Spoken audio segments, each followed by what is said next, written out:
Las últimas medidas del recortazo del gobierno de Rajoy tienen en este momento traen de cabeza a los empresarios y sobre todo a las pequeñas empresas. Un marasmo de medidas fiscales, de subidas, de recortes, IVA, IRPF, empleo.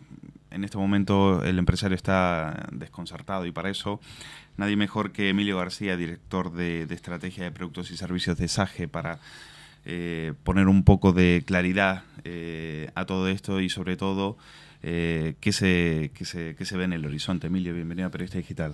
Muchas gracias. Bueno, vosotros en vuestra empresa tenéis una experiencia de 40 años. Ha habido muchas medidas, ¿no? Se ha subido el IVA, ha habido subidas en los comercios minoristas, el IRPF en el empleo. Cuéntanos un poco sobre eso, para aclarar y para el empresario, para el que nos está viendo, ¿qué es lo que tiene que tomar en consideración? ¿Qué es lo más importante? Sí, pues como tú bien dices, en esta ocasión ha habido un gran paquete de medidas, sobre todo dirigidas a empresas y a pymes autónomos. Y por categorizar de alguna manera, yo diría que hay grandes cambios, por ejemplo, por supuesto con el IVA, que yo creo que es la noticia que todo el mundo tiene en la cabeza, con las subidas porcentuales, que con respecto a la anterior subida, que de hace 2 años, ha subido más puntos, eso por un lado. Y por otro lado, como también sabes, pues ha habido algunos bienes y servicios que se han reclasificado y han subido un IVA, han cambiado de tipo de IVA, con lo cual había bienes que han pasado del 8% al 21%, ¿no? Eso es algo que es muy destacable, ¿no?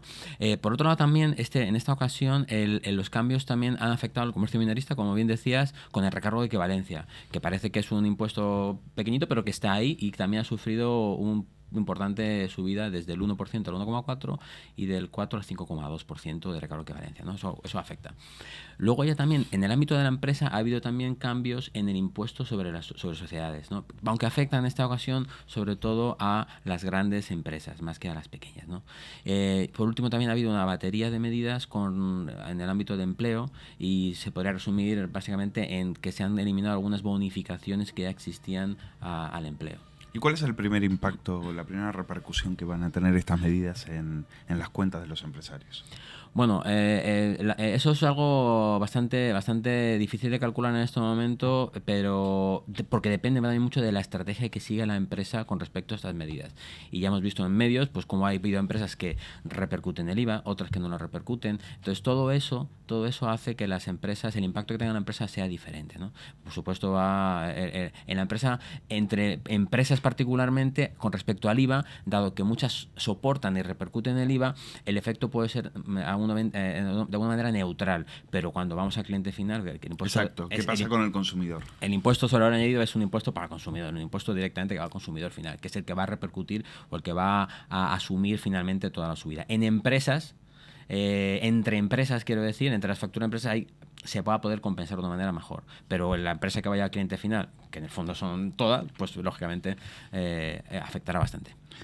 ¿Y vosotros que ofrecéis soluciones para empresas, para su actividad, con cualquier número de empleados, a la hora de inversión, a la hora de llevar sus cuentas? ¿Cuáles son las demandas, las preguntas que les está llegando inmediatamente después del recorte? Claro, pues es muy curioso porque todas estas medidas, además, como sabes, la mayoría de ellas, o el IVA, se inicia el 1 de septiembre, es cuando tiene efecto, ¿no? Y justo ha cogido un momento que en el ámbito fiscal que ha cogido en medio de un trimestre fiscal. Entonces, ¿qué pasa? Que va a poder generar un poco de confusión o complejidad a las empresas, y ahí es donde empresas como SAGE es donde tenemos que mandar un mensaje doble. El primero es: el IVA no solamente es un cambio de porcentaje, ojalá fuera así, lo cambio en el programa, ya está. No, porque van a ocurrir cosas, como ya vivimos hace un par de años, donde cuando vayas a declarar tu impuesto de IVA, dices, ahí va, si tengo 2 tipos de IVA diferentes, ¿cuál tengo que aplicar? ¿O cómo hago la suma total? O, por ejemplo, emito una factura el 20 de agosto, pero me la devuelven el 15 de septiembre y ya cambió el IVA. ¿Cómo hago el abono si ya cambió el IVA? Con lo cual ahí las empresas, en SAGE en concreto, estamos trabajando en 2 medidas importantes. La primera son formar e informar, seminarios o todo tipo de formación dirigida a que el empresario pueda diseñar su estrategia y, por otro lado, hacer los cambios. Y por otro lado, vamos a dotar de herramientas. herramientas que permitan, por ejemplo, hace 2 años hicimos la herramienta de diagnóstico de IVA que repasa por todo el software los puntos donde el IVA tiene que ser modificado. Eso a un empresario le ahorra horas y horas y horas de trabajo. Eso es muy importante. ¿Qué medidas se vienen en el segundo semestre? El segundo semestre, como salió en la rueda de prensa del pasado viernes, vienen bastantes medidas para el segundo semestre, ¿no?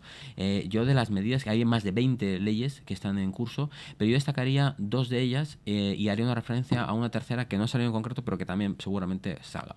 Son las leyes que van contra el fraude, de lucha contra el fraude.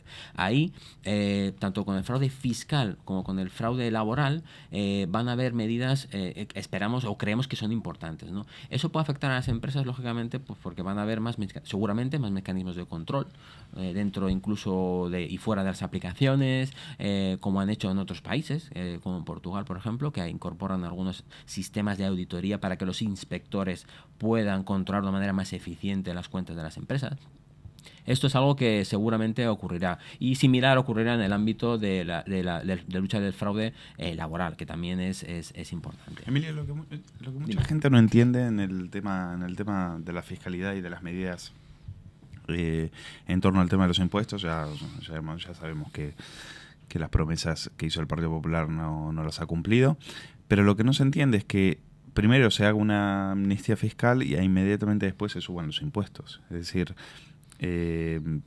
¿ha habido improvisación? ¿Ha habido lugar para la ocurrencia? ¿Cómo lo veis? Yo desde nuestro punto de vista, casi más desde mi punto de vista, yo creo que lo que ha ocurrido es que los hechos y los acontecimientos se han precipitado a una velocidad y con unos resultados que vimos salir en prensa. La deuda pública otra vez está en máximos históricos, o sea, está la cosa bastante mal y ha provocado que cosas que decían que no iban a hacer, pues las hagan finalmente, porque no existen muchas alternativas, ¿no? Yo digo que son decisiones nena, no existe ninguna alternativa. O las haces y provocas una serie de reacciones en la sociedad, o no las haces y provocas otra serie de reacciones. Ahí pues han tenido que tomar una decisión, ¿no? Pero se están pagando quizás el hecho de no haberlas tomado quizás en su momento, de no haber hecho los deberes durante mucho tiempo, durante muchos años. Es posible. Y son fruto también de eso, ¿verdad? Sí, es posible que no se llega a una situación así de un día para otro, con lo cual es fruto de años donde se ha podido dejar de lado algunos aspectos importantes de la economía, ¿no? Profundiza más un poco el tema de las recomendaciones, ¿no? Porque comentabas que aquí no es igual, en el caso del IVA, por ejemplo, no es igual a cambiar un porcentaje, y que también en estos casos lo mejor es apoyarse en asesores, en despachos y también en nuevos softwares, ¿no? Efectivamente. O sea, aquí, una de las claves de esta, como decías al principio, esa es la amalgama de cambios y tal, que la gente, las empresas se sienten confundidas, se sienten perdidas. ¿Qué hago? ¿Cómo lo hago? ¿Cuándo lo hago? Entonces ahí hay figuras importantísimas como los despachos profesionales de asesorías, ¿no? Que tienen un papel vital en todo asesoramiento en las reformas, y lógicamente en la parte de empresas que utilizan su software de gestión, pues empresas como Sage, donde dotamos de herramientas y mecanismos para informar. Por ejemplo, tenemos hace poco, precisamente por todos los cambios que se avecinaban, lanzamos elcambiomasfacil.com, una página web donde se recogen de manera estructurada y muy sintética todos los cambios y cómo afecta a cada perfil de empresa, autónomos, pymes, emprendedores, muy importante aquí, y donde dotamos además de herramientas, ayudas, vídeos y eso por un lado. Y por otro lado también, dado la responsabilidad que tiene en este caso Sage como empresa, que más de 350.000 usuarios, tenemos la responsabilidad de ayudarles en estos momentos, pues tenemos hasta dotaciones de fondos que dotamos para la ayuda a estas empresas y sobre todo también a emprendedores, para que puedan desarrollar su actividad y puedan gestionar su empresa de manera efectiva. Por último, Emilio, hemos tocado techo con lo que es el torniquete fiscal a los empresarios. ¿Hasta qué punto ya pueden aguantar?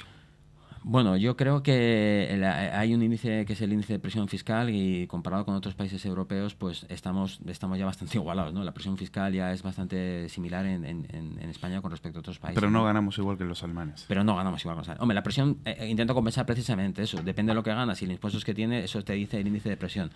Aún así es verdad que aunque tiene una presión menor, los índices de renta per cápita no son los mismos, ¿no? Pero yo creo que eso tendría que ser el gobierno que lo diga, ¿no? Pero yo creo que visto visto lo que ha ocurrido ahora y en los próximos 6 meses los cambios que pueda ocurrir, yo creo que puede haber cabida para algún cambio más en este aspecto, sinceramente. Bueno, Emilio, director de Estrategia de Productos y Servicios de SAGE, muchas gracias por venir aquí a arrojar un poco de luz a toda esa amalgama de medidas que en este momento preocupan a los empresarios, y esperemos que la próxima vez que nos visites pues tengamos mejores noticias para discutir. Estaré encantado. Gracias. Muchas gracias.